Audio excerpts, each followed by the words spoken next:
Are you facing challenges when it comes to taking a decision of redesigning certain areas of the app and you're uncertain about the precise reasons behind it? Or clients or business stakeholders have presented a request of redesigning their app and you find yourself grappling with where to begin or how to approach this specific problem or challenge effectively. Or you have implemented all the changes across the features. Now you are finding difficulties with devising effective strategies for user adoption.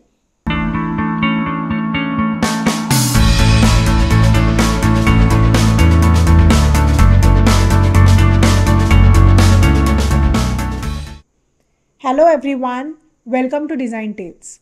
Changing even a small part of a product can have huge impact on how users feel about it. Change doesn't happen all at once, it's a process. It's important to have a plan about how we are going to design or redesign things. If results are not what we hope for, then we can go back and look at what went wrong and make the plan better. But if we go without the plan, we are surely get unpredictable results. So today I'm going to share a framework or a high level process of how to redesign based on experience of hundreds of redesigns and bruises along the way. So what are we going to cover today? First, we'll explore why redesigning might be necessary. Basically, I'll walk you through 10 different reasons or triggers which call for a redesign. Then we'll break down the process of redesign. And third, we'll have a look at 4 principles to make sure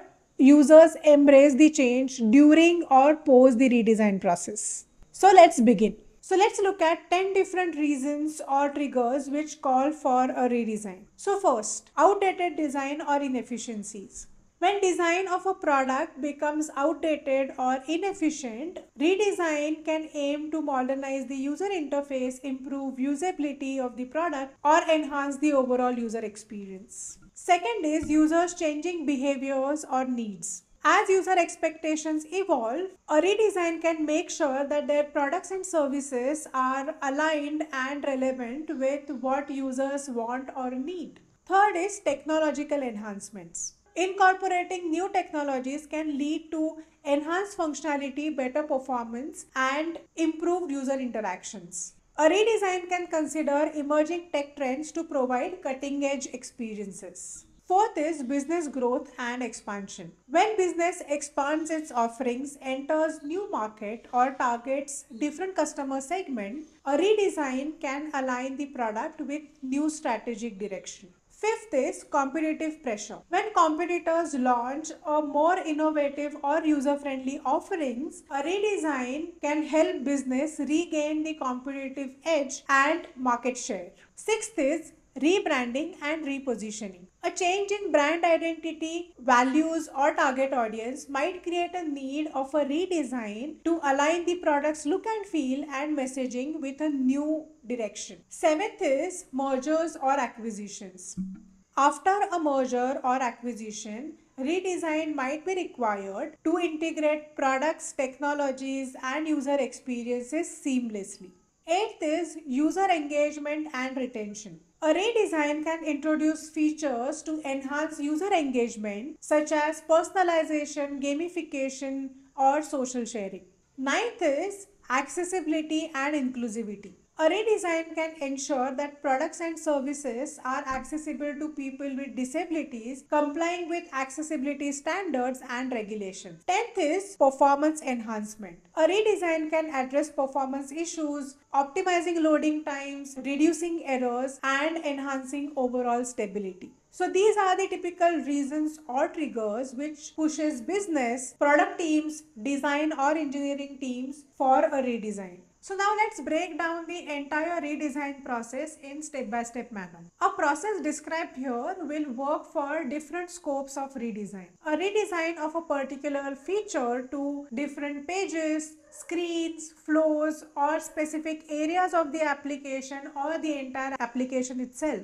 The recommendations along with the process will help you avoid pitfalls and deliver value faster. When I talk about features or screens, different flows, etc. What I mean here is I'll explain with example. You might want to redesign a feature of search or add to cart functionality. You might want to redesign the landing screen or a home page, which is the gateway for the entire application. Or you might want to relook at the entire navigation system. Or you might want to redesign the flow like purchase flow or onboarding flow for the user. Or you may want to redesign the entire application with next gen technologies like artificial intelligence, for example. So these are the few examples to make you understand what I mean by different scopes of redesign. So let's look at the first step, understanding the why behind the redesign. As we talked about earlier, there could be multiple reasons which can make businesses think of a redesign. Designers need to go deeper and ask, why do you want to change things? Sometimes the answer is that we haven't made it look different for a long time, or it looks old or not very professional. But the real reason behind some of the redesigns could be that I'm just bored of it. You might be bored of it, but your users might not be. Users don't look at every feature or areas of the application on a regular basis. So it becomes very important to define the convincing reason behind the redesign activity so that we can align all the teams better with that goal. That nudges to our second step, that is conducting a workshop to align businesses, product and engineering teams. To identify the real reason behind redesign activity, it's important to gather everyone who is in charge of redesign activity on the same page. For that, UX designers can conduct a workshop from 4 hours to 2 weeks depending upon the initial scope of the redesign activity. It is best to invest at the initial level than investing huge money in the entire redesign activity. I can help you with how to conduct successful discovery workshop later, but at a high level, I can talk about what activities you can consider in these workshops to understand reason and intent of redesign. Remember that these workshops need good amount of preparation beforehand. First activity you can conduct is vision and business goals. You can discuss the business purpose of this redesign activity and what business wants to achieve with this. You can discuss if business is thinking about targeting a new user segment. You can understand the people who use the product, their current pain points, and how this redesign activity can help them. Then you can discuss current user journeys. While discussing these user flows or experiences, you can pay attention to what type of difficulties users face. Basically, you need themes of pain points from the entire discussion. Then you can understand from the business about competition, who they think as a competitor, and also where do they stand in the market with these competitors, and how redesign can help them gain the position in the market. Then you can discuss around evidence of data or users feedback. You can ask business stakeholders or product teams to share users data or feedback to understand what's working and not working in the current design. Then you can identify and define measure of success. How will you know that redesign was successful? What metrics you would like to track? Defining these metrics at the initial level will help you show the value before and after redesign. Then you can discuss timelines and scope. To plan better, consider how much time this redesign activity will or should take and what areas you will cover in the entire timeline. Towards the end of the workshop, ensure that all the team members are aligned with the decision, clear redesign goals are defined, and how to measure the success of the redesign activity is articulated. Post conducting the workshop based on the high level understanding from the business and other team members, from this step onwards, designers actually go on ground and conduct all of the activities either solo with other team members and understand pain points, different competitors, and various opportunities which can make this redesign activity successful. So the next step is deconstruct the current design. The biggest mistake most of the designers often make is they ignore the existing design. It's bad idea to generate new designs based on your own likes. The original design was probably made thoughtfully with research. Your job is to closely look at the current design, figure out how it works, and understand why certain design decisions were made. Towards the end of the entire activity, you should get certain focus areas where you can improve the current design.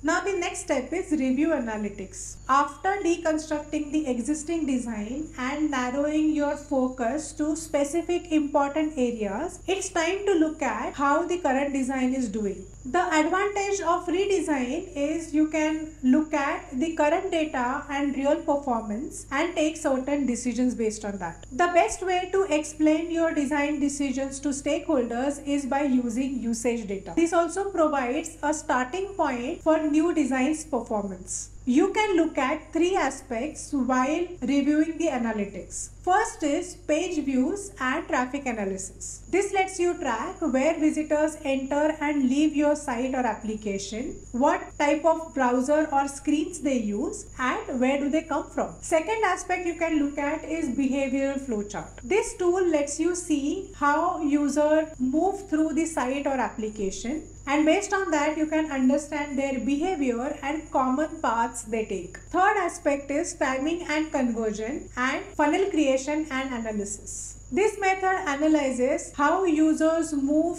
through different series of steps to reach a goal. This also lets you understand how much time do they take to reach that particular goal. It creates a baseline for comparison when new design is implemented. Now next step is conducting primary research. Since you have understood what business wants and problems within the current design, now you must define the clear research goals to get the focus areas and evidences for redesign activity. Choose the right research methods based on your research goal and prepare well before executing the research on ground. Based on the research, you can define user goals, expectations, preferences, behaviors, and motivations. Along with user research insights and recommendations, you can also consider creating personas or altering existing personas and generating user journey maps as an outcome of the research. After primary research, the next step is review competition. One of the first things you might wonder is what other people are doing or how other products are doing in the market. Since your customers have choices, you need to understand why other products are chosen. This helps you understand the experiences they offer. When you conduct competition study with direct and indirect competitors, see if they have similar features or similar way of working. This gives you understanding of what's normal in the domain. Analyzing competitors helps you see if there is any gap in the market. If you have enough time and access to competitors' product, then you can create a chart listing key information about competitors. Learn what each competitor targets in terms of value proposition, services, target audience, or any experiences. You can also see how advanced their features are and how well known they are in the market. By comparing this to your product which you are redesigning, it will give you a very big picture in terms of where this brand stands in the market. After reviewing competition, next step is going beyond domain. This is from my personal experience, and I have also read articles of different designers, and everyone's opinion is looking at the competitors won't bring any fresh ideas or innovation because they generally watches each other, and what you get is generally a normal within that domain. To get inspired, explore outside the domain and different popular brands. You will realize many great products tackle similar problems in various different ways. This will create a lot of opportunity areas and fresh ideas for your redesign activity. Now after this, the next step is identifying opportunity areas. Based on as-is-state analysis, primary research and competition study, you must have got the list of opportunities for improvements in the current product. The example of these opportunities could be personalized content for users on the homepage or streamlined navigation, use of new tech like AI-enabled search functionality, create positive perception of the product in the market, increase user engagement with gamification, and many more. After identifying multiple opportunities for improvements, now the next step is prioritizing these opportunities. This is the most important step as you might not consider all the opportunities for redesign. You must prioritize these opportunities based on business goals and success metrics you defined at the start of this redesign activity when you conducted a workshop. There are a lot of methods for prioritization. The most popular method is prioritizing based on desirability, feasibility, and viability. With this, the last step is prototype and test. Spending time on basic designs early on can save good amount of time later. You can start creating rough sketches, you can show that to the team, brainstorm with the team and add more details. In my experience, it's better to not show super detailed work to stakeholders. It might create a feeling that their opinions don't matter.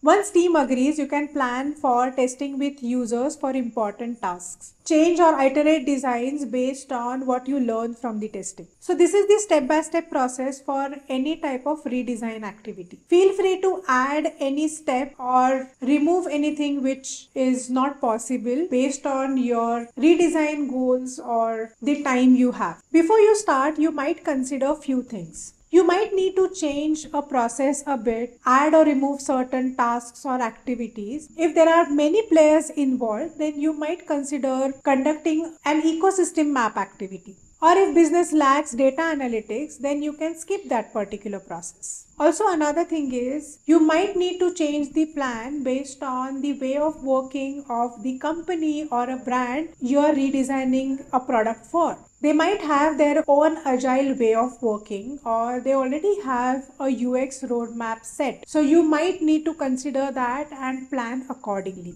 And the third thing is, depending on your skills, timelines and how big the job is, you might want more designers and researchers to help you along the way. By considering these few aspects and all the steps which I covered as a process, I know that you will be very successful in this redesign activity.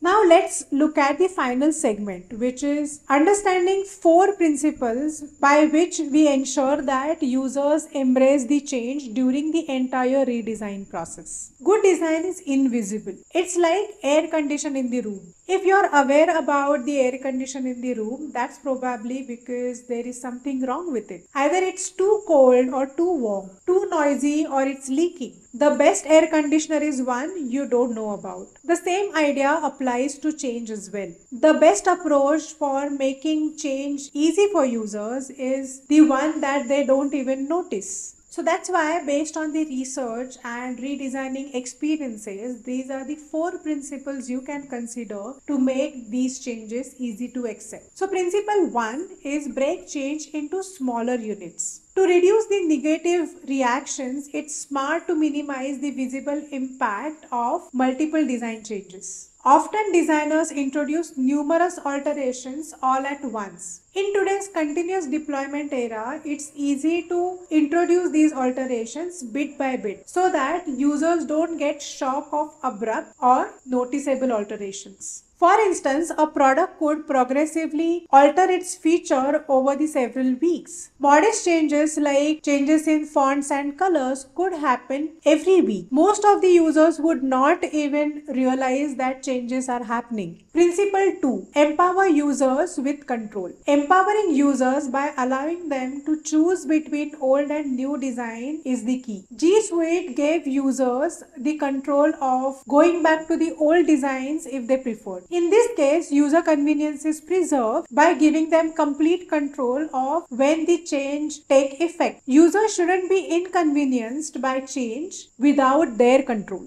Principle number 3. Highlight user benefit of change. Users often feel frustrated when changes are imposed on them without giving them clear benefits. To them, these are the change for the sake of change. Users react positively when the value of new design is obvious. By showing how the new design benefits users, excitement is generated. Principle 4. Respect existing user investment. Even the existing design is complex, users have invested their time in learning how it works. When a redesign forces users to abandon their investment, it can cause frustration. A user's familiarity with existing design should be honored. Designers can use various methods where their current knowledge of the current product is respected. At the same time, they can take them to a new improved experience gradually and seamlessly. By applying these principles, you can ensure that all these changes are welcomed and seamlessly integrated within the user experience. So, this is it for today. If you really think that this topic added any value to your knowledge, please press the like button. Share this with your friends, family, colleagues, whoever needs it, and also subscribe this channel so that you never miss an update. Thank you for being with me till here. See you next time. Bye bye.